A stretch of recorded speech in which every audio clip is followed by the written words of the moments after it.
Al-Hikam Hikmah 94, Dosa yang mengantarkan ke surga.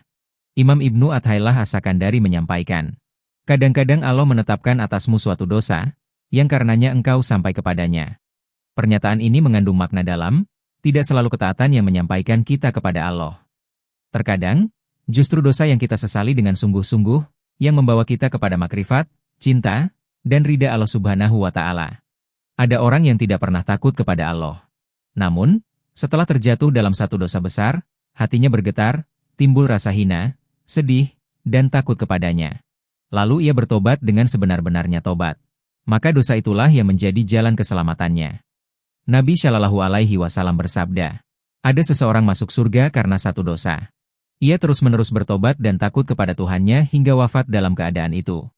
Ini menunjukkan bahwa maksiat yang disesali dan diiringi tobat sejati lebih baik daripada ketaatan yang melahirkan kesombongan dan rasa aman dari azab Allah. Sayyidina Umar sering menangis mengingat dosa lamanya di masa jahiliyah. Tangisan itu bukan karena belum diampuni, melainkan karena merasa hina di hadapan Allah. Begitu pula sebagian orang saleh yang tak banyak wirid, tapi duduk malam-malam hanya untuk mengingat dosa-dosanya, menangis, dan merasa rendah di hadapannya. Bisa jadi inilah amalan mereka yang paling besar di sisi Allah. Tobat yang diterima bukan sekadar menyesal. Ia ditandai dengan 1. Menjauhi lingkungan buruk, tidak lagi bersama teman-teman maksiat. 2. Mempersiapkan kematian, menyadari hidup sementara dan mulai serius dalam amal. 3. Mengkada kewajiban, sholat, puasa, zakat yang pernah ditinggalkan diperbaiki.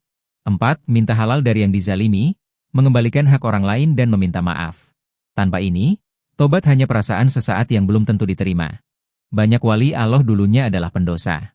Imam Fudail bin Iyad adalah perampok sebelum menjadi ulama besar. Utbah al-Ghulam dulunya pemabuk dan penjudi sebelum menjadi aulia. Mereka bukan tiba-tiba suci, tapi menempuh jalan tobat yang sungguh-sungguh. Di zaman Bani Israel, ada seorang abid yang dinaungi awan karena kesalehannya. Seorang pendosa melihatnya dan merasa hina. Ia duduk mendekat, berharap berkah. Namun si abid malah mengusir, merasa lebih mulia. Lalu Allah menurunkan wahyu, sampaikan kepada si abid, seluruh amalmu aku gugurkan karena kesombonganmu. Dan sampaikan kepada si pendosa, seluruh dosamu telah aku ampuni karena rasa hinamu di hadapanku. Allah tidak memandang taat atau dosa secara lahiriah tapi isi dari perbuatan itu. Apakah taatmu diiringi rasa rendah hati, atau malah ujub?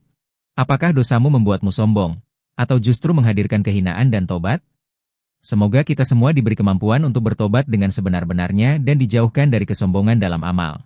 Sebab, yang menyelamatkan bukan hanya perbuatan kita, tetapi keikhlasan, rasa butuh, dan kehambaan di hadapan Allah Subhanahu wa Ta'ala.